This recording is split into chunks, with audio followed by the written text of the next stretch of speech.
Back in my day, you will probably roll your eyes, but listen, they might have had a point. The 70s and the 80s were a different time. There were no social media, no dating apps, and there were also no situationships. Yes. People actually had to put in the effort to date and stay together.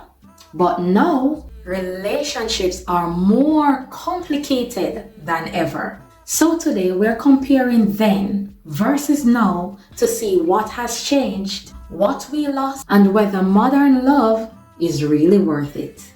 Now, in 2025, dating has become stalking stages that never go anywhere. In 2025, Netflix and chill has replaced real dates. Now, in 2025, many people don't even know if they're in a relationship or if they're in a situationship. In 2025, instead of commitment, we have vibes and keeping things casual.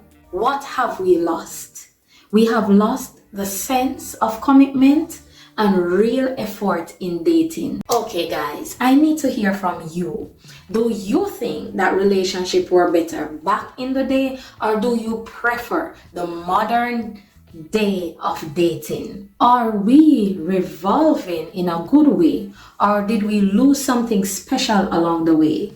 Leave your comments in the comment section below. I want to hear from you. Let us have a discussion on the topic. If you enjoy this breakdown of relationships of then versus now, remember to like the video, subscribe to the video, share the video, leave your comments in the comment section, and I will prepare more topics, engaging topics for you. Until next time, choose wisely, love deeply, and don't settle for less.